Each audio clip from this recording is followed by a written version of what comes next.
아비 없는 집안에 귀한 아들 내준 것도 억울한데 이제 돈까지 갖다 바치라는 거냐? 5천만 원이 찍힌 통장이 제 발밑으로 툭 떨어지던 소리를 저는 아직도 기억합니다. 그날 저는 그 돈을 동량처럼 받았고 3년 뒤 그 5천만 원은 제 친정 식당을 통째로 삼키려는 칼이 되어 돌아왔지요. 남편도 시어머니도 저를 호러미 밑에서 자란 만만한 며느리로만 봤던 겁니다.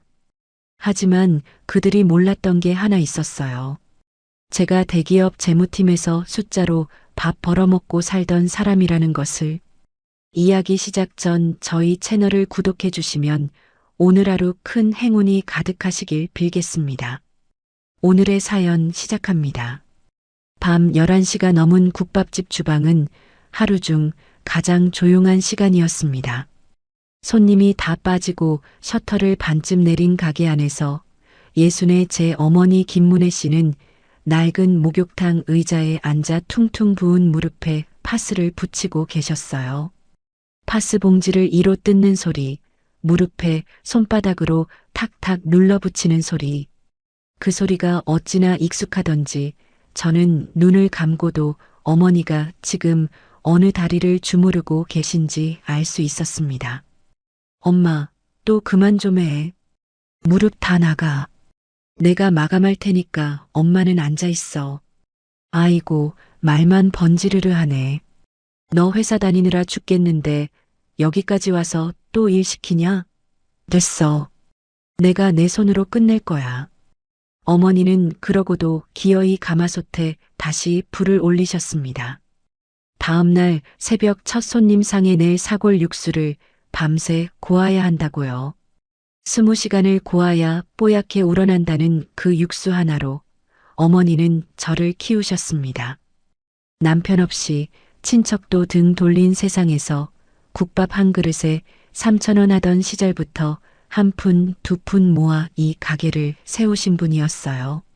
저는 앞치마를 두르고 홀로 나가 테이블을 닦기 시작했습니다.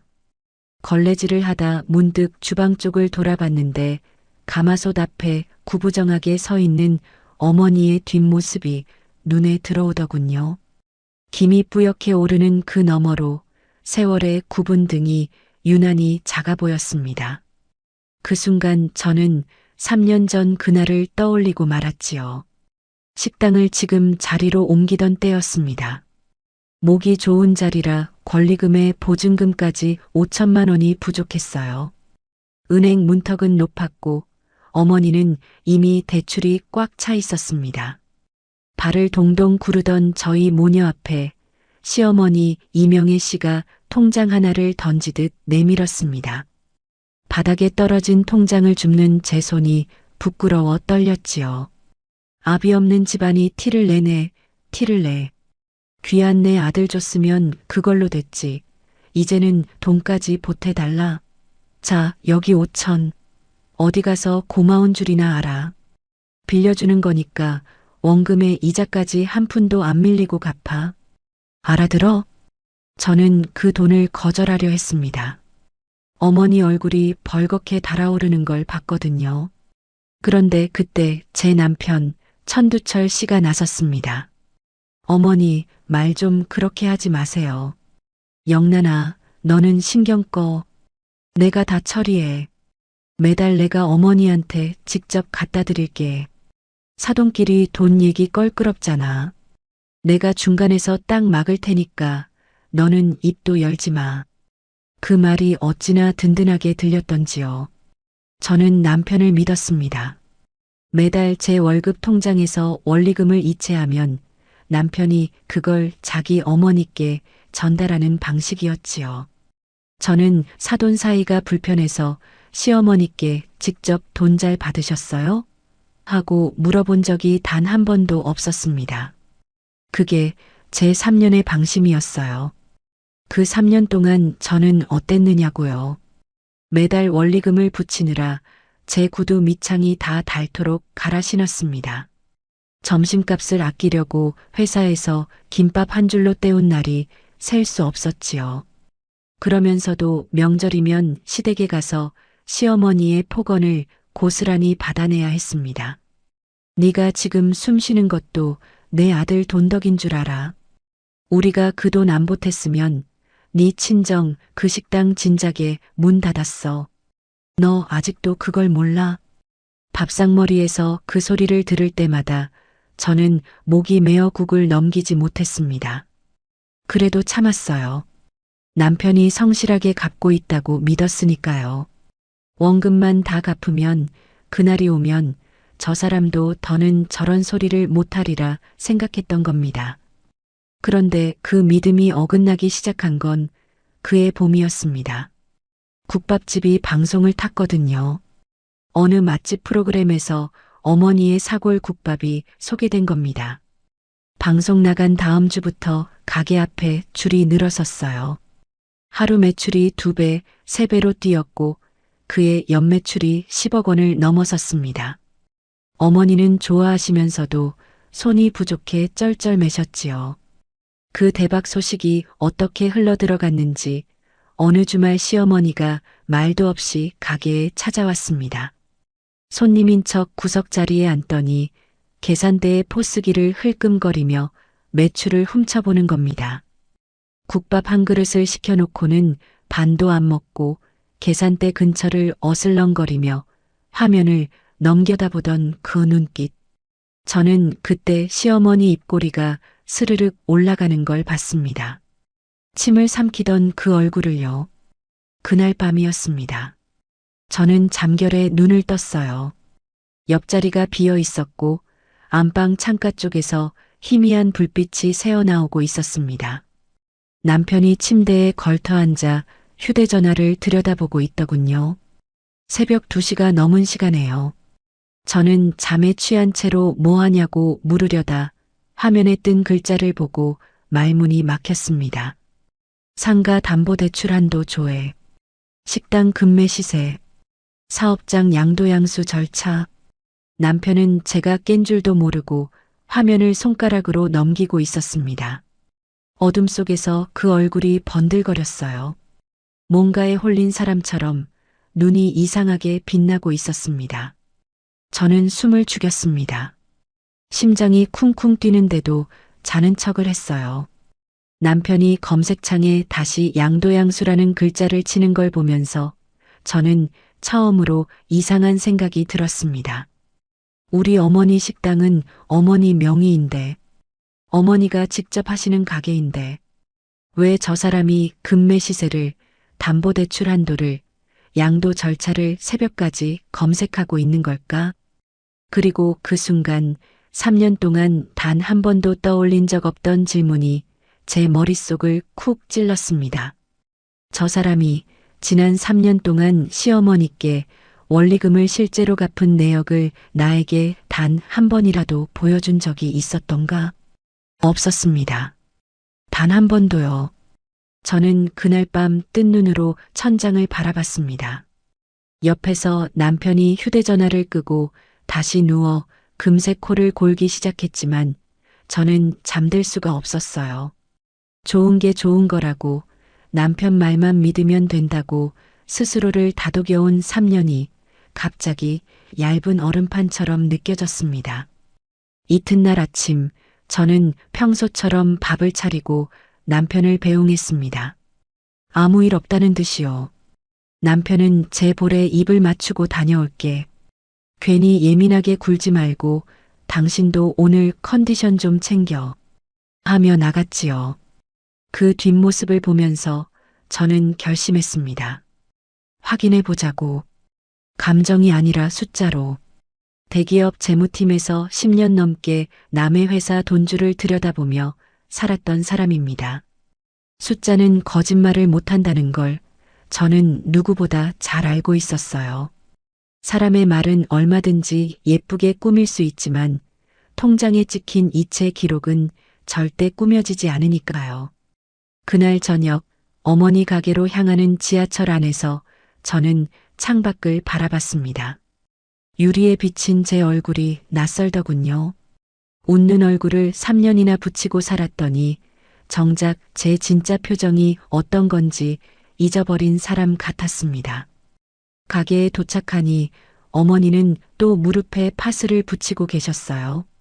저를 보고 반갑게 웃으시는데 그 웃음이 어찌나 곱던지 이 웃음을, 저 등을, 저 파스 냄새를 그 누구도 함부로 건드리게 둘 수 없다는 생각이 그때 제 안에서 처음으로 단단하게 굳어졌습니다. 엄마, 응, 왜? 얼굴이 왜 그래? 엄마 식당 엄마 명예 맞지? 확실하지? 어머니가 파스를 붙이던 손을 멈추고 저를 올려다봤습니다. 그럼, 내 명이지. 왜 무슨 소리 들었어? 아니, 큰일은 아니고 그냥 내가 좀 확인할 게 있어. 엄마는 걱정하지 말고. 저는 그렇게만 답하고 앞치마를 둘렀습니다. 그리고 그날 밤 집에 돌아와 남편이 잠든 사이 은행 앱을 열었습니다. 지난 3년간 제 이름으로 남편에게 보낸 이체 내역을 하나하나 화면에 띄웠지요. 손가락 끝이 차가워지는 걸 느끼며 저는 첫 번째 숫자를 눌러 확인하기 시작했습니다. 못 배운 사돈이 무슨 큰 가게를 운영해. 대졸자인 우리 아들이 대표 자리에 앉아서 돈줄을 쥐어야지. 회사 로비 한복판에서 다리를 꼬고 앉은 시어머니가 저를 올려다보며 그렇게 말했습니다. 저는 그날 남편 말만 믿고 3년을 붙인 원리금이 정말 시어머니께 갔는지 처음으로 제 손으로 파헤치기 시작했지요. 지금부터 그 이야기를 시작하겠습니다. 며칠 뒤 점심시간이었습니다. 저는 회사 구내식당에서 동료들과 밥을 먹고 로비로 나오던 참이었어요. 그런데 로비 소파에 웬 낯익은 사람이 다리를 꼬고 앉아 있는 겁니다. 시어머니였습니다. 회사에는 미리 연락 한 통 없이 안내 데스크에 제 이름을 대고 불쑥 찾아온 거였어요. 어머니, 여기까지 어쩐 일로? 어쩐 일은? 며느리 얼굴 좀 보러 왔다. 왜? 시어머니는 로비를 한 바퀴 훑어보더니 콧방귀를 뀌었습니다. 유리벽에 걸린 회사 로고며 오가는 정장 차림 직원들이며 그런 걸 눈에 담는 표정이 묘하게 계산적이었어요. 저는 사람들 시선이 신경 쓰여 얼른 소파 쪽으로 다가갔습니다. 저 곧 오후 업무 들어가야 해서요. 하실 말씀 있으시면 짧게. 그래, 짧게 하마. 다름이 아니라 네 친정 식당 말이다. 저는 순간 등줄기가 서늘해졌습니다. 식당이 방송 타고 커졌담서 매출이 10억이 넘는다고? 그렇게 큰 사업체를 네 엄마가 어떻게 관리해? 세무니 회계니 그런 걸 그 양반이 알기나 하냐? 못 배운 사람이. 어머니, 내 말 끝까지 들어. 이제 가게가 커졌으니까 제대로 된 대표가 앉아야 한다 이 말이야. 대졸자에 회사 다녀본 우리 두철이가 대표 자리에 앉아서 돈줄을 쥐어야지.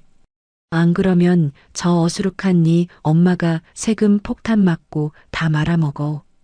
저는 손톱이 손바닥을 파고드는 걸 느끼며 최대한 목소리를 낮췄습니다. 어머니, 엄마 식당은 엄마 명의고 엄마가 직접 관리하십니다. 대표를 누가 앉히고 말고 할 문제가 아니에요. 그 말이 떨어지기 무섭게 시어머니가 소파 앞 테이블에 놓인 커피잔을 손등으로 거칠게 밀쳤습니다. 잔이 쓰러지며 커피가 테이블 위로 쏟아졌어요. 로비에 있던 사람들이 일제히 이쪽을 돌아봤습니다. 뭐, 이것 봐라. 며느리가 시어미 말을 잘라. 네가 남편 기죽이는 독한 년이라는 걸 오늘 내가 똑똑히 봤다. 네가 대체 뭘 믿고 이렇게 뻣뻣해? 목소리가 어찌나 크던지 안내 데스크 직원까지 자리에서 일어섰습니다. 저는 얼굴이 화끈거렸어요. 몇 년을 같이 일한 동료들이, 팀장이, 후배들이 다 보고 있는 로비 한복판이었으니까요. 그런데 이상하게도 그날은 눈물이 나지 않았습니다. 예전 같으면 창피해서 울먹였을 텐데 그날은 머릿속이 서늘하게 식어가는 게 느껴졌어요. 저는 휴지를 뽑아 테이블을 닦고 조용히 시어머니를 일으켜 세웠습니다. 어머니, 밖에서 얘기하시죠. 제가 택시 잡아드릴게요. 나, 이거 안 나? 저는 대꾸하지 않고 시어머니를 로비 밖으로 모셨습니다. 택시를 잡아 문을 열고 지폐 몇 장을 기사에게 미리 건넨 뒤 시어머니를 태워보냈어요. 차창 너머로 시어머니가 뭐라고 계속 소리를 질렀지만 저는 듣지 않았습니다. 택시가 사라지는 걸 끝까지 지켜보면서 저는 마음을 굳혔지요. 이제는 확인해야겠다고. 남편 입에서 나오는 말 말고 실제로 그 돈이 시어머니께 갔는지 안 갔는지. 그날 저녁 저는 평소보다 일찍 퇴근해 집으로 돌아갔습니다. 남편은 거실 소파에 벌러덩 누워 게임기를 쥐고 있었어요. 제가 들어오는데 눈길도 안 주더군요.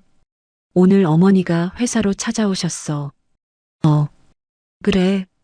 남편은 화면에서 눈을 떼지 않았습니다. 로비에서 사람들 다 보는데 소리를 지르셨어. 엄마 식당 대표 자리에 당신을 앉혀야 한다고. 엄마가 못 배워서 관리를 못 한다고. 그제야 남편이 고개를 돌렸습니다. 그런데 그 표정이 놀라거나 미안해하는 게 아니었어요. 오히려 피식 웃더군요. 어머니 말이 아주 틀린 것도 아니잖아. 장모님 연세가 얼만데. 그 나이에 무슨 세무를, 회계를 알아. 감각이 다 떨어졌지. 솔직히 내가 나서서 프랜차이즈로 키워야 집안이 편해져. 너도 그게 좋잖아. 장모님도 이제 좀 편하게 사시고. 저는 그 순간 3년 동안 이 사람이 저를 어떻게 다뤄왔는지가 한꺼번에 보였습니다. 늘 이런 식이었어요. 자기가 하고 싶은 걸 마치 저와 어머니를 위하는 척 포장하는 것. 어머니를 무능한 사람으로 깎아내리면서 그게 다 배려인 척하는 것. 당신이 나서서 키운다고? 무슨 돈으로? 돈이야 가게 담보 잡으면 되고. 말을 하다 말고 남편이 입을 다물었습니다. 저는 그 순간을 놓치지 않았어요. 담보. 그날 밤 새벽에 검색하던 그 담보 대출. 저는 아무렇지 않은 척 고개를 끄덕였습니다. 그래. 알았어. 생각 좀 해볼게. 남편은 다시 게임기로 눈을 돌렸습니다. 제가 물러섰다고 생각한 거지요. 저는 방으로 들어가 문을 닫고 은행 앱을 열었습니다. 지난 3년간 제 이름으로 남편 계좌에 이체한 내역을 전부 화면에 띄웠어요. 매달 같은 날 같은 금액. 원금과 이자를 합쳐 꼬박꼬박 붙인 돈. 3년이면 36번. 저는 그 금액을 하나하나 더해봤습니다.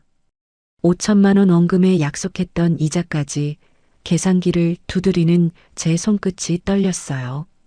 그런데 문제는 이 돈이 남편 계좌까지만 간 기록이라는 거였습니다. 남편이 그 돈을 다시 시어머니께 보냈는지는 제 앱으로는 확인할 방법이 없었어요. 남편은 늘 현금으로 뽑아서 어머니 손에 직접 쥐어드렸다고 했으니까요. 영수증이라며 몇 장 보여준 적은 있었습니다. 손글씨로 5월분 원리금 받음, 이명이라고 적힌 종이 쪽지들이요. 저는 그 영수증들을 다시 떠올렸습니다. 이상하게 필체가 시어머니 거치고는 너무 반듯했어요. 그리고 날짜마다 글씨체가 미묘하게 달랐지요. 그때는 대수롭지 않게 넘겼는데 지금 생각하니 목덜미가 서늘해졌습니다. 바로 그때였습니다. 남편이 씻으러 욕실에 들어간 사이 거실 소파 틈에 남편 휴대전화가 떨어져 있는 게 보였어요. 물소리가 들리기에 저는 홀린 듯 그 폰을 집어들었습니다. 마침 화면이 켜져 있었어요. 그리고 알림창에 문자들이 줄줄이 떠 있었습니다. 천두철님, 원금 상환일이 지났습니다. 오늘까지 입금 없으면 법적 조치 들어갑니다. 마이너스 대성 캐피탈. 외부 발신 스포츠 베팅 충전 완료. 30만 원. 승인 토토클럽 185만 원 일시불. 저는 숨이 멎는 것 같았습니다. 화면을 손가락으로 내려보니 이런 문자가 한두 개가 아니었어요. 사채업자로 보이는 번호에서 온 원금 독촉 문자, 도박 사이트 충전 알림, 유흥업소 카드 승인 문자가 며칠에 한 번씩 몇 달치가 쌓여 있었습니다. 그 순간 모든 게 맞아떨어졌습니다. 제가 매달 붙인 원리금이 시어머니께 간 게 아니었던 겁니다. 그 돈은 도박판으로, 술집으로, 사채 이자로 새어나가고 있었어요. 남편이 보여준 영수증은 전부 자기 손으로 지어낸 종이 쪽지였고요. 저는 폰을 원래 자리에 조용히 내려놓았습니다. 심장이 미친 듯이 뛰는데도 손은 이상하리만치 차분했어요. 그때 소파 옆에 세워둔 남편의 서류 가방이 눈에 들어왔습니다. 지퍼가 반쯤 열려 있고 종이 뭉치 모서리가 삐져나와 있더군요. 저는 그 종이를 살짝 당겼습니다. 맨 위장에 굵은 글씨로 제목이 박혀 있었어요.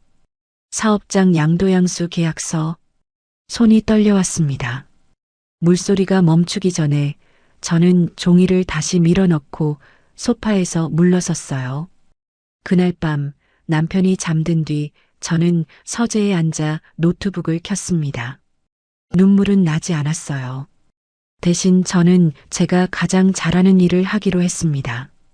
정리, 기록, 증거, 제 통장의 3년치 송금 내역을 캡처하고 남편이 보여줬던 조작 영수증을 사진으로 찍어두고 아까 본 도각 충전 알림과 사채 독촉 문자 화면을 하나하나 떠올려 메모했습니다.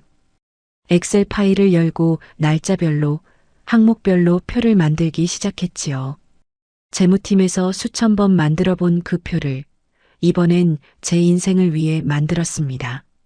그리고 다음 날 아침 출근길에 저는 보안업체에 전화를 걸었습니다.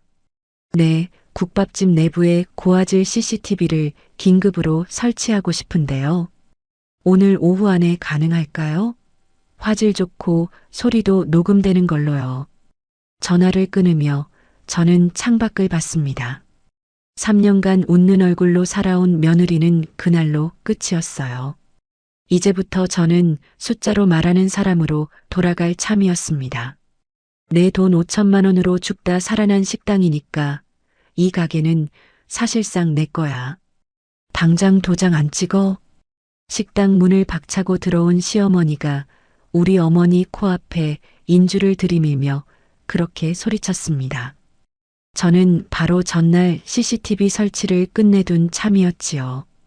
그들이 몰랐던 건 천장 구석에서 모든 걸 지켜보는 눈이 이미 돌아가고 있었다는 사실이었습니다. 지금부터 그 이야기를 시작하겠습니다. CCTV 설치가 끝난 바로 다음 날이었습니다. 저는 반차를 내고 식당에 들렀어요. 브레이크 타임이라 손님은 없었고 어머니는 주방 한 구석 목욕탕 의자에 앉아 퉁퉁 부은 다리를 주무르며 가쁜 숨을 고르고 계셨습니다. 점심 장사를 치르고 나면 어머니는 늘 그렇게 30분쯤 다리를 붙잡고 앉아 계셨어요. 엄마, 다리 많이 부었네. 병원 좀 가자니까. 괜찮아. 이거 파스 붙이면 금방 가라앉아. 재고나 좀 봐줘. 우리 딸. 저는 냉장고를 열고 식자재 재고를 확인하며 장부에 적기 시작했습니다. 그런데 그때였어요. 식당 유리문이 쾅 하고 거칠게 열렸습니다. 유리가 흔들릴 정도로요. 저는 등 뒤에서 나는 소리에 몸을 돌렸습니다. 시어머니가 그 뒤로 남편이 위풍당당하게 걸어 들어오고 있었어요. 마치 자기 가게에 들어오듯이요. 어머니, 여보. 시어머니는 저를 본 척도 안 하고 곧장 계산대로 돌진했습니다. 그러더니 계산대 위에 놓인 포스기와 장부를 손으로 확 밀쳐버렸어요. 포스기가 넘어지고 장부가 바닥에 흩어졌습니다. 어머니, 지금 뭐 하시는 거예요? 뭐 하긴. 내 물건 내가 만지는데 뭐. 이 가게가 누구 덕에 이렇게 컸는 줄 알아? 내 돈 5천만 원으로 죽다 살아난 식당이야. 그러니까 이 가게는 사실상 내 거라고. 주방에서 그 소리를 들은 어머니가 다리를 절뚝이며 뛰쳐나왔습니다. 사돈. 이게 무슨 소리예요? 우리 가게가 왜 사돈 거예요? 시어머니는 어머니를 위아래로 훑어보더니 코웃음을 쳤습니다. 아이고, 호러미 밑에서 자란 며느리 걷어준 은혜도 모르고 내가 5천만 원 안 대줬으면 이 가게가 지금 있기나 했겠어? 그 돈으로 목 좋은 자리 얻어서 방송까지 탄 거 아냐? 근본도 없이 국밥이나 팔던 사람이 이제 와서 시침 잃을 때? 근본이라는 그 한마디에 어머니의 얼굴이 하얗게 질렸습니다. 어머니가 평생 가장 아파했던 말이 바로 그거였어요. 호러미. 근본 없는 집. 저는 어머니의 어깨가 움찔 떨리는 걸 봤습니다. 그때 남편이 옆에서 서류 가방을 열었습니다. 그러더니 두툼한 종이 뭉치를 꺼내 테이블 위에 보란 듯이 차르륵 펼쳐놓았어요. 저는 그 제목을 이미 알고 있었지요. 사업장 양도양수 계약서. 장모님, 복잡하게 생각하실 거 없어요. 여기 도장만 찍으시면 됩니다. 어머니가 이 가게 정당한 채권자시니까 이참에 정리하는 게 서로한테 좋아요. 저는 그 계약서를 흘끗 봤습니다. 내용이 기가 막혔어요. 권리금 포기는 기본이고 어머니가 평생을 바쳐 개발한 사골 육수 비법 레시피와 가게 집기 일체를 시어머니 명의로 무상 양도한다는 조항. 게다가 식당을 담보로 잡힌다는 독소 조항까지 빽빽하게 적혀 있었습니다. 한마디로 어머니한테서 가게를 통째로 빼앗겠다는 서류였어요. 남편이 주머니에서 인주를 꺼냈습니다. 빨간 인주통 뚜껑을 열더니 어머니 코앞에 들이밀었어요. 장모님, 지금 안 찍으시면 곤란해집니다. 5천만 원의 지연 이자까지 붙여서 가게에 가압류 걸 거예요. 그럼 금매로 넘어가고 문 닫는 거예요. 그러기 전에 얌전히 도장 찍으시는 게 나아요. 이게 다 장모님 생각해서 드리는 말씀이에요. 장모님 생각해서라는 그 말. 저는 속이 뒤틀렸습니다. 이 사람은 끝까지 남을 등쳐먹으면서도 그게 배려인 척하는 사람이었어요. 어머니가 덜덜 떨기 시작했습니다. 평생 남에게 빚 한 번 안 지려고 딸 가정에 티끌만 한 패도 안 끼치려고 조심조심 살아온 분이었어요.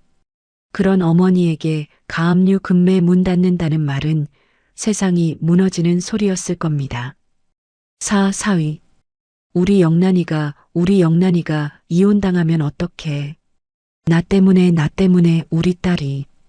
어머니는 사위의 협박보다도 그 일로 제가 이혼당할까봐 더 무서워하고 있었습니다.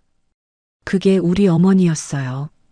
자기가 다 빼앗기는 순간에도 딸 걱정부터 하는 사람. 엄마, 아무것도 하지 마. 가만히 있어. 제가 나섰지만 어머니는 이미 정신이 반쯤 나가 있었습니다. 영란아, 그냥 도장 찍어주자. 가게가 뭐라고. 네가 이혼만 안 당하면 돼. 엄마는 괜찮아.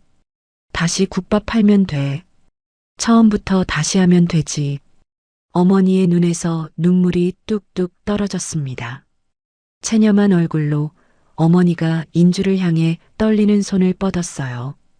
도장을 찍으려고요. 시어머니의 얼굴에 승리의 미소가 번졌습니다. 어머니가 도장을 찍을 거라 확신한 시어머니는 벌써부터 계산대 서랍을 마구잡이로 뒤지기 시작했어요. 금고 어디 있어? 오늘 매출 얼마야? 현금 좀 봐야겠는데. 이제 다 내 거니까. 서랍을 열고 통장을 꺼내고 영수증 뭉치를 뒤지는 그 손길. 저는 그 광경을 보면서 몸속 어딘가에서 지난 3년이 한꺼번에 무너져 내리는 소리를 들었습니다. 명절마다 참았던 폭언, 로비에서 당한 망신, 다른 구두 밑창, 어머니의 구분 등 그 모든 게 이 한 장면으로 모여들고 있었어요. 그리고 바로 그 순간 저는 움직였습니다. 인주를 향해 뻗어가던 어머니의 손을 제가 낚아챘습니다. 그리고 인주통을 조용히, 아주 조용히 테이블 끝으로 밀어냈어요. 통이 테이블 모서리에서 아슬아슬하게 멈췄습니다. 엄마, 도장 찍지 마. 제 목소리가 얼마나 차가웠던지 어머니가 놀라서 저를 올려다봤습니다. 저는 계산대 서랍을 뒤지고 있던 시어머니에게 다가가 그 팔을 붙잡아 서랍에서 떼어냈습니다. 어머니, 그 손 치우세요. 뭐, 이것 봐라. 며느리가 시어미 팔을 잡아? 이 가게 명의자는 제 어머니고 저는 어머니의 대리인입니다. 그러니까 이 계약은 처음부터 성립될 수 없어요. 남편의 얼굴이 살짝 굳었습니다. 제가 이렇게 나올 줄은 예상 못한 눈치였어요. 늘 참기만 하던 아내였으니까요. 영란아, 너 지금 뭐 하는 거야? 어머니한테 무슨 태도야, 이게. 저는 남편을 한번 쳐다보고 다시 어머니에게 눈을 돌렸습니다. 어머니는 아직도 상황을 다 이해하지 못한 채 겁먹은 눈으로 저와 시어머니를 번갈아 보고 있었어요. 저는 어머니의 손을 꼭 잡았습니다. 그 손이 얼음장처럼 차가웠어요. 평생 뜨거운 가마솥 앞에서 살아온 손인데 그날은 그렇게 차가웠습니다. 엄마, 이제 엄마는 아무것도 안 해도 돼. 여기서부터는 내가 할게. 그러고 저는 계산대 아래로 손을 뻗었습니다. 아침에 미리 갖다 놓은 두툼한 서류 봉투가 거기 있었어요. 저는 그 봉투를 천천히 꺼내 들었습니다. 시어머니와 남편의 시선이 그 봉투로 쏠렸습니다. 두 사람의 얼굴에 처음으로 불안한 기색이 스쳤어요. 하지만 그들은 아직 몰랐지요. 그 봉투 안에 자기들 인생을 통째로 뒤집을 것이 들어있다는 거요. 저는 봉투를 테이블 위에 툭 내려놓았습니다. 그리고 흩어진 장부를 발끝으로 슬쩍 밀어 옆으로 치운 뒤 그 자리에 봉투 속 서류를 펼칠 준비를 했습니다. 천장 구석, 붉은 불빛이 깜빡이는 CCTV 카메라가 이 모든 광경을 조용히 담고 있었습니다. 내가 지난 3년간 뼈 빠지게 벌어서 당신한테 보낸 원리금이 어머니한테는 단 한 푼도 안 갔더군요. 제가 서류를 펼치며 그렇게 말하자 허세를 부리던 남편의 얼굴이 순식간에 하얗게 질렸습니다. 저는 그날 도장 대신 3년치 증거를 테이블 위에 꺼내 들었지요. 지금부터 그 이야기를 시작하겠습니다. 저는 봉투에서 두툼한 서류를 꺼내 테이블 위에 한 장 한 장 펼쳐 놓았습니다. 붉은색 마커로 표시해둔 엑셀 자료, 제 이름으로 찍힌 은행 이체 내역서, 카드 승인 내역, 종이가 사각거리는 소리만이 텅 빈 식당에 울렸어요. 남편이 먼저 그 서류로 눈을 돌렸습니다. 무슨 종이인지 감을 잡으려는 듯 미간을 좁히더군요. 이게 뭐야? 보면 알잖아. 3년치 기록이야. 저는 첫 번째 서류를 손끝으로 짚었습니다. 제명의 통장에서 남편 계좌로 매달 이체된 내역이었어요. 같은 날, 같은 금액. 36줄이 빼곡히 찍혀 있었습니다. 이게 내가 지난 3년간 매달 당신 계좌로 붙인 원리금이야. 원금 5천만 원의 이자까지 한 번도 빠짐없이 내 구두 밑창 갈아가면서 점심값 아껴가면서 붙인 돈. 남편이 마른 침을 삼켰습니다. 시어머니는 아직 상황을 파악 못한 얼굴로 아들과 서류를 번갈아 봤어요. 그런데 여보, 이상하지. 이 돈이 어머니 계좌로는 단 한 번도 입금이 안 됐어. 저는 두 번째 서류를 그 옆에 나란히 놓았습니다. 내가 어제 어머니께 여쭤봤거든. 통장 좀 보자고. 어머니, 지난 3년간 아들한테서 원리금 받으신 적 있으세요? 없대. 단 한 번도. 식당 안이 조용해졌습니다. 시어머니가 눈을 크게 떴어요. 뭐, 그게 무슨 소리야? 두철아, 네가 매달 갚았다며. 나한테는 아직 원금도 다 못 받았다고 했잖아. 그래서 오늘 이렇게. 시어머니가 말을 하다 말고 멈칫했습니다. 뭔가 앞뒤가 안 맞는다는 걸 그제야 어렴풋이 느낀 눈치였어요. 저는 세 번째 서류를 펼쳤습니다. 이번엔 카드 승인 내역이었어요. 그럼 내가 매달 붙인 이 돈이 어디로 갔는지 같이 볼까요, 어머니? 저는 또박또박 읽어 내려갔습니다. 3월 15일, 내가 원리금 이체. 같은 날 밤 11시 42분, 스포츠 베팅 사이트 충전 50만 원. 4월 15일, 내가 원리금 이체. 사흘 뒤, 토토클럽 카드 승인 185만 원. 5월 15일, 원리금 이체. 그날 저녁, 또 베팅 사이트 30만 원.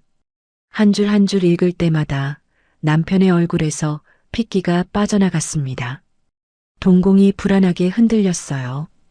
내가 어머니 갚으라고 붙인 돈이 전부 도박판이랑 술집으로 새어나갔더라고. 3년 내내. 그리고 당신이 나한테 보여준 그 영수증 있잖아.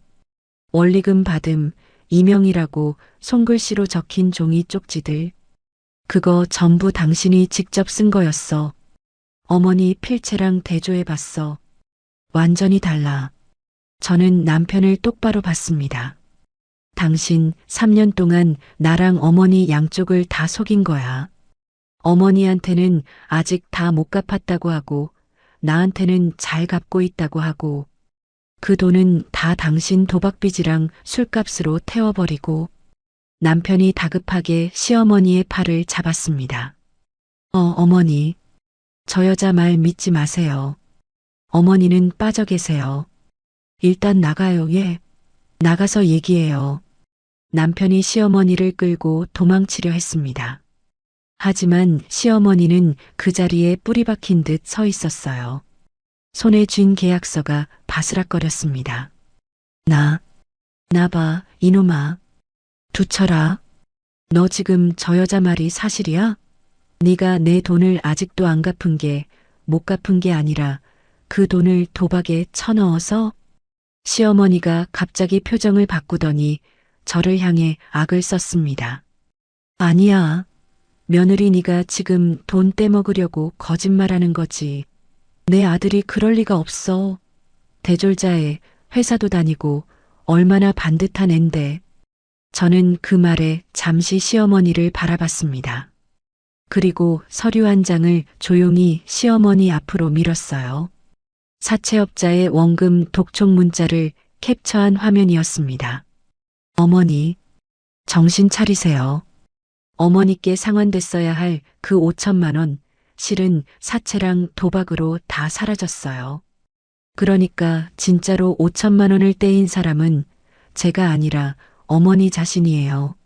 시어머니의 손이 사시나무처럼 떨리기 시작했습니다. 아들이 도박 중독자라는 것, 그것도 제 어머니 돈까지 가로챈 파렴치한이라는 것. 평생 잘난 대졸자 아들이라 자랑하고 다니던 시어머니에게 그 진실은 도저히 믿을 수 없는 충격이었을 겁니다. 완벽한 증거 앞에서 남편은 결국 다리가 풀렸습니다. 바닥에 털썩 주저앉았어요. 더는 변명할 말이 없었던 겁니다. 두철아, 너 이 자식 네가 어떻게 나한테 내가 널 어떻게 키웠는데.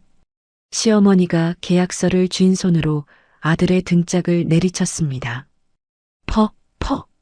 그런데 그건 분노라기보다는 무너진 사람의 발악에 가까웠어요. 남편이 바닥에 주저앉은 채 오열하기 시작했습니다. 어머니 죄송해요. 빚이 도저히 감당이 안 돼서 어쩔 수 없었어요. 그 말에 시어머니의 얼굴이 흑빛이 됐습니다. 자기가 아들의 방패막이로 이용당했다는 걸 그제야 깨달은 거지요. 저는 바닥에 주저앉아 우는 남편과 넋이 나간 시어머니를 내려다봤습니다. 3년 전 통장을 제 발밑에 던지던 그 손, 명절마다 저를 깎아내리던 그 입, 방금까지 우리 어머니 코앞에 인주를 들이밀던 그 뻔뻔함. 그 모든 게 지금 이 바닥에 함께 무너져 있었어요. 그런데 이상하게도 저는 통쾌하지 않았습니다. 오히려 서늘하기만 했어요. 짐승만도 못한 사기꾼 모자의 추악한 민낯을 저는 아무 감정 없이 내려다봤습니다. 곁을 돌아보니 어머니가 충격으로 굳어 있었습니다. 사위가 도박에 빠져 딸 돈을 가로챘다는 것, 그 사위가 오늘 자기 가게를 빼앗으려 했다는 것, 어머니에게는 그 모든 게 한꺼번에 밀려든 거였어요. 어머니의 눈이 초점을 잃고 흔들렸습니다. 저는 어머니에게 다가가 그 굳은 어깨를 단단히 감싸 안았습니다. 엄마, 괜찮아. 이제 다 끝났어. 내가 다 정리할게. 어머니가 제 팔을 붙잡았습니다. 그 손이 아까보다 더 심하게 떨리고 있었어요. 영란아, 나 때문에 네가 이런 꼴을. 아니야, 엄마. 엄마 때문 아니야. 엄마는 아무 잘못 없어. 저는 어머니를 조용히 목욕탕 의자에 앉혀드렸습니다. 그리고 몸을 일으켜 바닥에 흩어진 계약서와 넘어진 포스기를 한번 둘러봤어요. 이제부터가 진짜였습니다. 저는 조용히 휴대전화를 꺼내 들었습니다. 화면을 켜고 아까부터 조용히 돌아가고 있던 녹취 앱을 확인했어요. 붉은 점이 깜빡이며 이 모든 자백을 빠짐없이 담고 있었습니다. 천장 구석의 CCTV도 여전히 우리를 내려다보고 있었지요. 저는 다음 수순을 위해 저장된 번호 하나를 천천히 눌렀습니다. 부부 사이에 돈 오간 건 없던 걸로 덮어줄 테니까 식당 지분 절반만 넘겨. 그럼 이혼은 막아주마. 아들의 범죄가 다 드러난 그 순간에도 시어머니는 표정을 바꾸며 저에게 그런 거래를 들이밀었습니다. 저는 그날 참아왔던 3년을 딱 한 번의 손가락질로 끊어냈지요.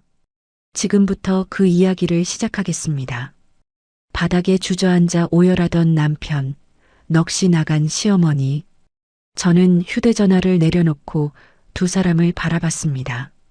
그런데 시어머니가 정말 놀랍게도 눈물을 뚝 그치더니 표정을 싹 바꾸는 겁니다. 방금까지 아들 등짝을 후려치던 사람이 언제 그랬냐는 듯 억지 웃음을 지었어요. 영란아. 아니, 우리 며느라기. 자, 흥분하지 말고.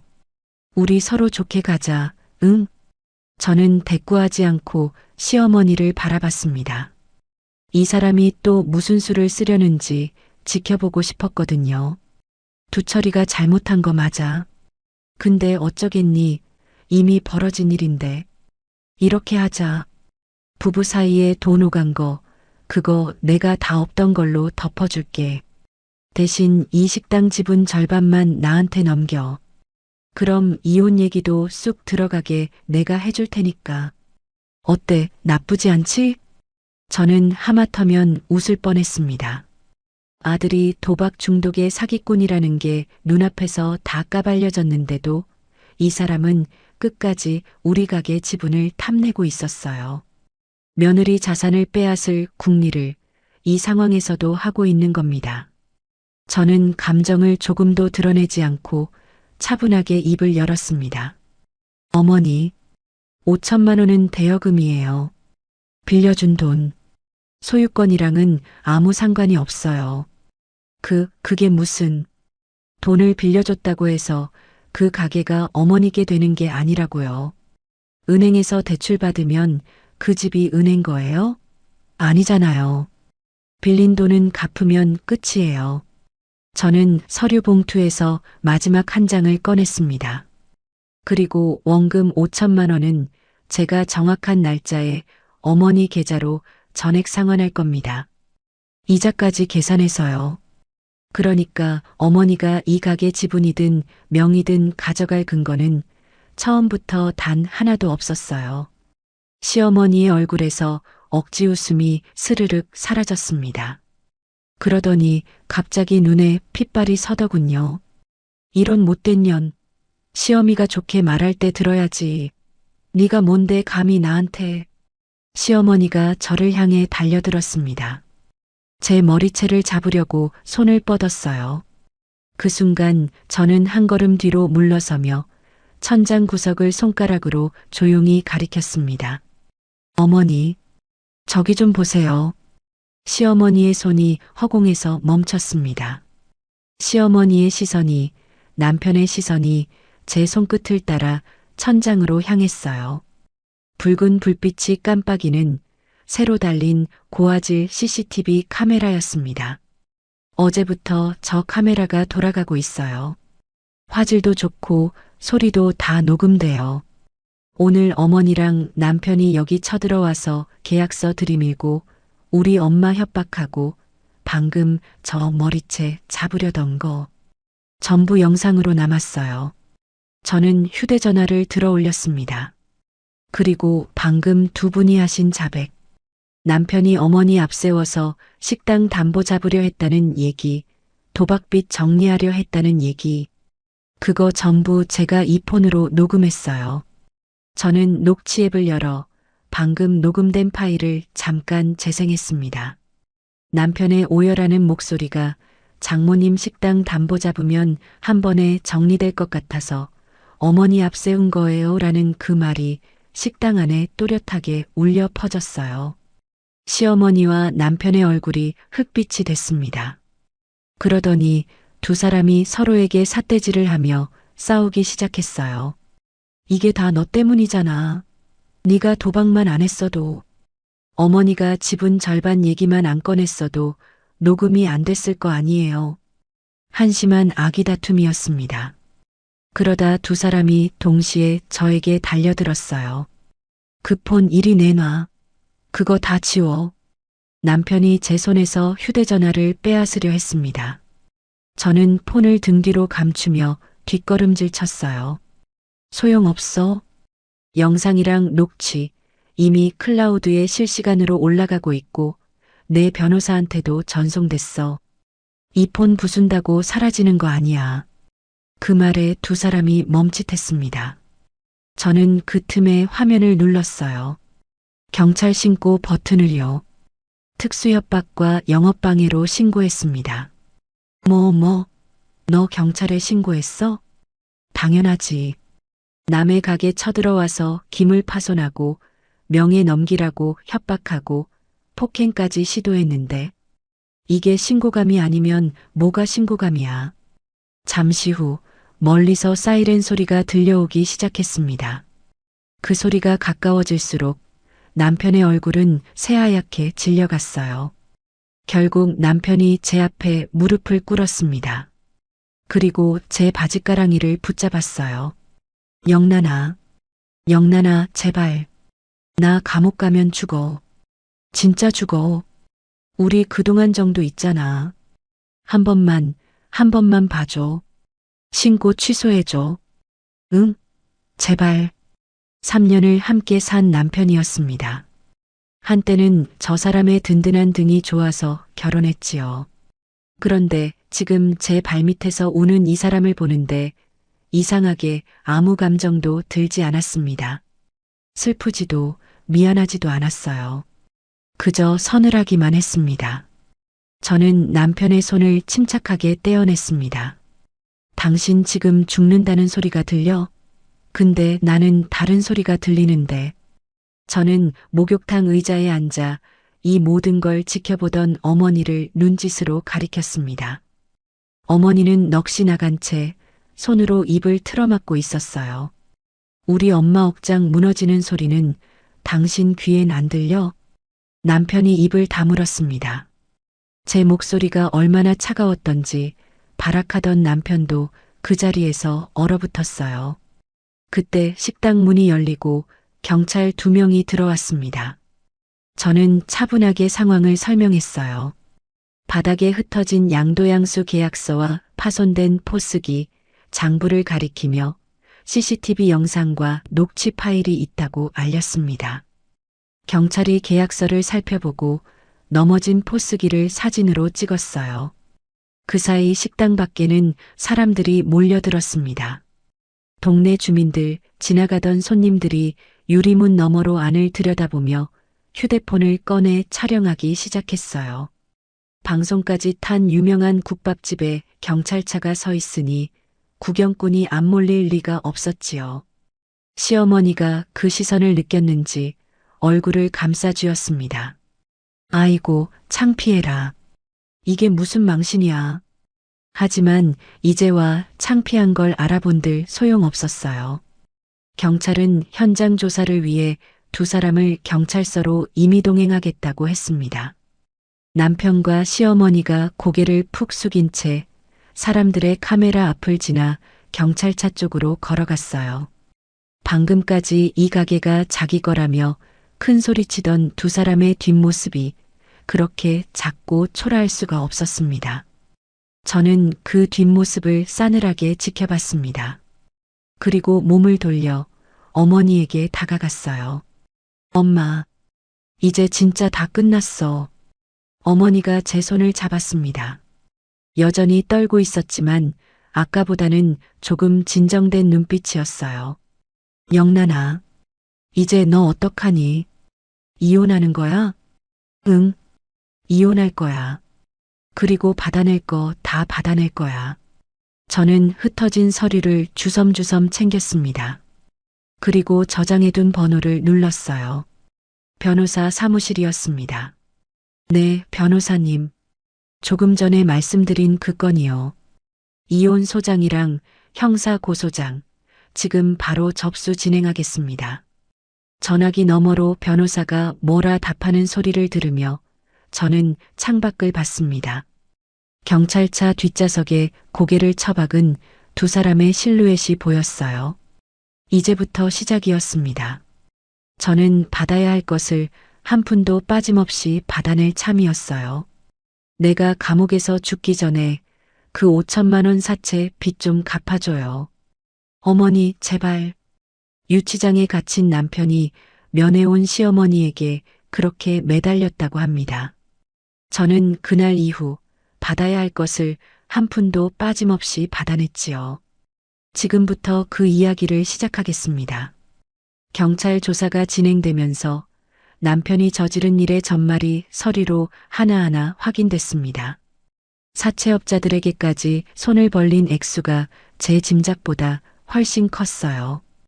도박빚의 이자가 눈덩이처럼 불어나 결국 처가 식당을 담보로 한 번에 털어보려 어머니를 방패로 세운 겁니다. 짐작은 했지만 숫자로 확인하니 속이 더 서늘하더군요. 저는 변호사와 함께 차근차근 절차를 밟았습니다. 남편을 상대로 형사 고소장을 접수했어요. 죄목이 한둘이 아니었습니다. 우리 어머니를 협박한 특수협박, 가짜 원리금 영수증을 만든 사문서 위조와 그걸 사용한 행사 가리고 제가 어머니께 갚으라고 위탁한 상환자금을 가로챈 횡령, 여기에 이혼 소송과 재산분할, 손해배상 청구까지 함께 걸었습니다. 증거는 차고 넘쳤어요. CCTV 영상, 현장 녹취, 3년치 이체 내역, 카드 승인 내역, 필적 감정으로 위조가 밝혀진 가짜 영수증까지. 제가 재무팀에서 쌓은 실력이 이럴 때 이렇게 쓰일 줄은 몰랐습니다. 숫자와 기록은 거짓말을 하지 않았어요. 수사가 마무리되자 검사가 남편에 대해 구속영장을 청구했고 법원이 이를 발부했습니다. 남편은 유치장에 갇혔어요. 그런데 그 안에서도 정신을 못 차렸던 모양입니다. 면회 온 시어머니에게 매달렸다니까요. 어머니, 사채 이자가 지금도 불어나고 있어요. 내가 여기서 죽기 전에 그 빚 좀 갚아줘요. 어머니가 안 갚으면 저 사람들이 어머니한테 찾아갈 거예요. 그럼 어머니도 무사 못해요. 아들의 협박 아닌 협박에 사채업자들의 독촉까지 겹치자 시어머니는 겁에 질렸습니다. 결국 시어머니는 평생 애지중지 모아온 노후 자금을 깨기 시작했어요. 그걸로도 모자라 오래 살던 낡은 아파트마저 헐값에 금매로 내놓고 빚을 갚느라 동분서주했습니다. 돈이라면 세상 무서울 게 없다 여기던 사람이 그 돈에 발목이 잡혀 전 재산을 잃어가는 꼴이었어요. 아들을 위해 쌓아온 것들이 그 아들 때문에 무너지고 있었습니다. 그러던 어느 날이었습니다. 제가 회사 로비를 지나는데 안내 데스크 쪽에서 소란이 일었어요. 돌아보니 초췌한 몰골의 시어머니가 서 있었습니다. 몇 달 새 폭삭 늙어버린 얼굴이었어요. 시어머니는 저를 보자마자 종이 한 장을 흔들며 다가왔습니다. 영란아, 내 얘기 좀 들어봐. 이거 봐라. 저는 걸음을 멈췄습니다. 시어머니가 내민 건 차용증 사본이었어요. 그 5천만 원 말이야.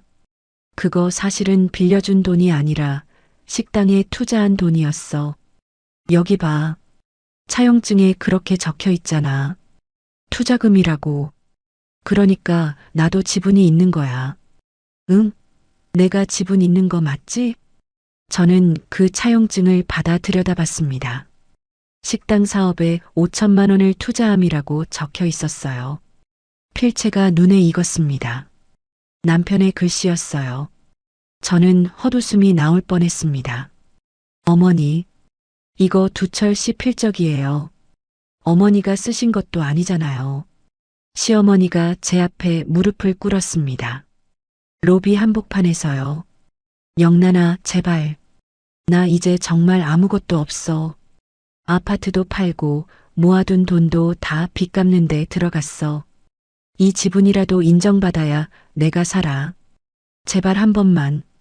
저는 그 모습을 내려다봤습니다. 3년 전 제 발밑에 통장을 던지던 사람이었어요. 호러미 밑에서 자란 며느리 걷어준 은혜도 모르냐며 우리 어머니 근본을 짓밟던 사람. 며느리 자산을 끝까지 탐내던 사람. 그 사람이 지금 제 앞에 무릎을 꿇고 있었습니다. 저는 감정 없이 담담하게 말했습니다. 어머니, 그 5천만 원 원금은요, 이미 어머니 계좌로 전액 상환 완료됐어요. 이자까지 계산해서 한 푼도 안 빼고 보내드렸어요. 통장 확인해 보세요. 그건, 그리고 그 차용증, 두철 씨 필적으로 위조된 거라는 거, 이미 필적 감정으로 다 밝혀졌어요. 그거 법정에서 꺼내시면 어머니 사문서 위조 공범으로 같이 처벌받으실 수도 있어요. 시어머니의 얼굴이 하얗게 질렸습니다. 저는 그 앞에 쪼그려 앉아 눈을 맞췄어요. 어머니, 기억나세요? 3년 전에 저한테 뭐라고 하셨는지. 통장 던지시면서 그러셨잖아요. 내 아들 돈으로 세운 가게니까 모자가 알아서 해보라고. 저 그 말 아직도 똑똑히 기억해요. 저는 천천히 일어섰습니다. 그 말 그대로 돌려드릴게요. 이제 그건 어머니랑 아들 문제예요. 두 분이 알아서 해보세요. 저는 경비원을 불렀습니다. 이분 밖으로 좀 모셔주세요. 회사에 볼 일 없으신 분이에요. 경비원이 다가가자 시어머니가 발버둥을 쳤어요. 눈물 콧물을 쏟으며 끌려나가면서도 계속 뒤를 돌아봤습니다. 저는 그 뒷모습을 향해 마지막으로 한마디 했어요. 어머니, 두 번 다시 제 가족 앞에 나타나지 마세요. 그렇게 시어머니가 로비 밖으로 끌려나갔습니다. 저는 자리로 돌아와 흐트러진 옷매무새를 정돈하고 다시 일에 집중했어요. 이상하게도 마음이 아주 고요했습니다. 몇 달 뒤 재판 결과가 나왔습니다. 법원은 남편의 유책 사유를 전부 인정했어요. 이혼은 물론이고 위자료와 재산 분할까지 제 손을 들어줬습니다. 그리고 남편은 특수협박과 사문서 위조, 횡령 혐의로 실형을 선고받았어요. 결국 죄수복을 입게 됐지요.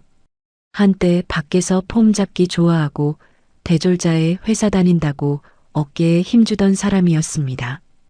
그 사람이 도박에 빠져 아내 돈을 가로채고 제 어머니 돈까지 떼먹고 처가 식당을 빼앗으려다 결국 담장 안에 갇힌 겁니다. 시어머니는 어떻게 됐느냐고요. 아파트를 팔아 아들 빚을 갚고도 남은 사채와 합의금을 감당하지 못했습니다. 결국 빈털터리가 됐어요. 난방도 제대로 안 되는 비좁은 고시원 방으로 쫓겨났다고 들었습니다. 그리고 생계를 위해 폐지를 줍기 시작했다고요. 돈을 권력으로 알고 그 돈으로 남을 짓밟으려던 사람의 끝이었습니다. 그해 겨울, 유난히 바람이 매섭던 날이었어요. 시어머니가 손술에 가득 폐지를 싣고 번화가 사거리를 지나가고 있었다고 합니다. 그런데 그 사거리 한복판, 커다란 전광판에 광고 영상 하나가 흐르고 있었어요. 환하게 웃는 우리 어머니와 저의 얼굴, 그리고 김이 모락모락 나는 국밥 한 그릇. 새로 문을 연 우리 국밥 전문점 광고였습니다. 전에 듣기로 시어머니는 그 전광판 앞에 우두커니 서서 한참을 올려다봤다고 해요. 매서운 바람 속에서 피눈물을 흘리면서요. 저는 그 얘기를 전에 듣고 그저 창밖을 한번 내다봤을 뿐입니다. 뿌린 대로 거둔 것 뿐이니까요. 이제 제 앞에는 지켜낸 것들만 남아 있었습니다. 내 덕분에 이 어미 인생이 진짜로 꽃을 피웠구나. 고운 한복을 차려입은 어머니가 제 손을 꼭 잡고 그렇게 말했습니다. 평생 호럼이라는 꼬리표에 주눅 들어 허리 한번 못 펴고 살아온 분이 그날 처음으로 등을 곧게 펴셨지요. 지금부터 그 마지막 이야기를 시작하겠습니다. 그 겨울로부터 2해가 지난 따뜻한 봄날이었습니다. 예전에 낡은 국밥집을 확장해 서울 한복판에 번듯한 직영 본점을 새로 열던 날이었어요. 아침부터 가게 앞은 사람으로 북적였습니다. 단골 손님들이, 거래처 사장님들이 보내온 축하 화환이 가게 앞 인도를 따라 줄줄이 늘어서 있었어요. 화환 리본마다 개업을 진심으로 축하합니다라는 글씨가 봄바람에 나부꼈습니다. 저는 그날 대기업을 그만두고 나온 사람이었어요. 10년 넘게 남의 회사 돈줄을 들여다보며 살았지만 이제는 제 회사, 제 어머니의 회사를 위해 일하기로 한 겁니다. 대표이사 박영란이라고 새긴 명함을 처음 손에 쥐었을 때의 그 기분을 저는 아직도 잊지 못합니다. 세련된 정장을 차려입은 저는 주방이 아니라 홀 한가운데 서 있었어요. 그리고 고운 한복을 입은 어머니의 옷매무새를 다정하게 가다듬어 드렸습니다. 저고리 고름을 반듯하게 매만지는데 어머니가 저를 물끄러미 바라보시더군요. 엄마 왜? 뭐 묻었어? 아니, 그냥 우리 딸이 이렇게 컸구나 싶어서. 어머니의 눈에 물기가 어렸습니다. 하지만 예전처럼 겁먹거나 서러운 눈물이 아니었어요. 벅차고 자랑스러운 눈물이었습니다. 지난 2해 동안 참 많은 일이 있었어요. 시가와의 악연을 법적으로 완벽하게 끊어냈고 받아야 할 위자료와 재산 분할도 한 푼 남김없이 받아냈습니다.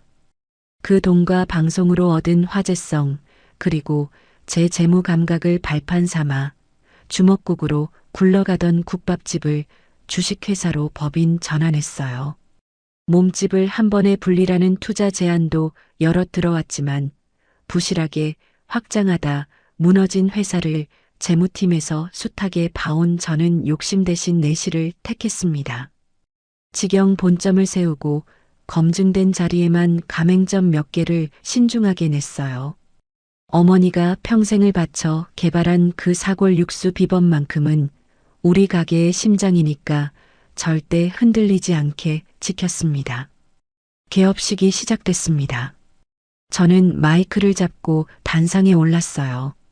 하객들 앞에서 저는 우리 회사가 나아갈 방향을 또박또박 발표했습니다. 무리한 확장 대신 내실을 다지는 가맹계획, 가맹점주와 이익을 투명하게 나누는 상생수익 구조. 재무자료를 화면에 띄워가며 설명하는 제 목소리가 떨리지 않고 차분하게 홀을 채웠어요. 발표가 끝나자 하객들이 우레와 같은 박수를 보냈습니다. 저는 그 박수 속에서 문득 3년 전의 제 모습을 떠올렸어요. 명절마다 시댁 밥상머리에서 고개를 숙이던 며느리. 회사 로비에서 시어머니의 폭언에 얼굴이 화끈거리던 저. 남편 말만 믿고 구두 밑창을 갈아 신던 저. 그 주눅든 여자는 이제 어디에도 없었습니다. 공식 행사가 끝난 뒤 저는 어머니를 모시고 본점 옥상 정원으로 올라갔어요. 봄볕이 따뜻하게 내리쬐는 곳에 작은 테이블과 의자를 놓아둔 자리였습니다. 저는 따뜻한 커피 2잔을 내려 한 잔을 어머니께 건넸어요. 어머니와 나란히 앉아 탁 트인 하늘을 올려다봤습니다. 구름 한 점 없이 맑은 눈이 시리도록 푸른 봄 하늘이었어요. 엄마, 이제 다리 안 아파? 아이고, 이제 주방일 안 하니까 무릎이 살 것 같다. 매일 파스 붙이고 살았는데. 어머니가 커피를 한 모금 드시더니 저를 돌아봤습니다. 영란아, 나 사실 그때 참 무서웠어. 네 시어머니가 가게 내놓으라고 소리 지를 때 나는 또 나 때문에 네가 이혼당하고 근본 없는 집 딸이라고 손가락질 받을까봐. 그게 제일 무서웠어. 저는 어머니의 손을 잡았습니다. 평생 뜨거운 가마솥 앞에서 거칠어진 손이었어요. 엄마, 그 근본 없다는 말 이제 아무도 못해. 우리한테. 그래, 네 덕분이야. 나는 평생 호럼이라고 못 배웠다고 주눅 들어 살았거든. 늘 죄인처럼 어깨를 움츠리고. 그런데 이제는 허리를 펴게 됐어. 내 덕분에 이 어미 인생이 진짜로 꽃을 피웠구나. 어머니가 환하게 웃으셨어요. 주름진 얼굴에 봄볕이 내려앉으니 그 웃음이 어찌나 곱던지요. 저는 그 웃음을 보려고 지난 3년을 견뎠던 것 같습니다. 저는 아까 홀에서 보고 온 로비 벽에 걸린 2개의 액자를 떠올렸어요. 하나는 법인 사업자 등록증, 다른 하나는 어머니 명의로 지켜낸 상표권 등록증이었습니다. 그걸 걸면서 제가 어머니께 이렇게 말씀드렸었지요. 엄마, 이제 이건 그 누구도 우리를 함부로 못 건드리는 우리만의 성이야. 명의도 상표권도 전부 엄마 이름으로 돼 있어. 이젠 누가 와서 내놓으라 해도 던져줄 통장 하나 없어.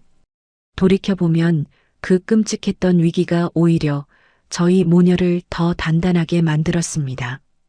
탐욕스러운 가짜 가족에게 평생의 자원을 억울하게 빼앗길 뻔했던 그 일이 저를 각성시켰고 어머니와 저를 세상 그 무엇보다 단단한 파트너로 묶어놓았어요. 저는 남편도 시가도 없이 홀로 서게 됐지만 그 홀로 서기가 오히려 완벽한 치유가 됐습니다. 한때는 남편의 든든한 등에 기대야 산다고 믿었어요. 시어머니의 돈이 아니면 가게를 지킬 수 없다고 겁먹었지요. 그런데 아니었습니다. 저를 지킨 건 남의 등도 남의 돈도 아니었어요. 제 손으로 정리한 기록, 제가 배운 숫자, 그리고 무너지지 않은 어머니와 저 자신이었습니다. 커피를 다 마실 때쯤 저 아래 거리에서 우리 가게 간판이 봄 햇살에 반짝이는 게 보였어요. 국밥 한 그릇을 팔던 어머니의 작은 가게가 이제는 이렇게 우뚝 서 있었습니다. 엄마, 우리 이제 진짜 잘 살자. 그래, 우리 딸이랑 나랑 오래오래 잘 살자. 저는 커피잔을 들어 올렸습니다. 어머니도 웃으며 잔을 드셨어요. 2개의 잔이 봄볕 아래에서 맑은 소리를 내며 부딪혔습니다. 세상의 어떤 위협에도 흔들리지 않을 우리만의 성. 그 위에서 어머니와 저는 활짝 열린 봄 하늘을 오래도록 올려다봤습니다. 저를 짓밟으려던 사람들은 스스로 무너졌고 저는 지켜야 할 것을 모두 지켜냈어요. 이것이 호러미의 딸로 태어나 3년의 굴욕을 견디고 끝내 제 이름으로 세운 성 위에 우뚝 선 저의 이야기였습니다. 여기까지가 호러미의 딸로 태어나 3년의 서름을 견뎌내고 끝내 눈물 대신 기록으로 감정 대신 증거로 제 어머니와 저의 성을 지켜낸 이야기였습니다. 던져진 돈에 무릎 꿇지 않고 조용히 서류를 꺼내든 그 순간 저는 비로소 저 자신을 지킬 수 있었습니다.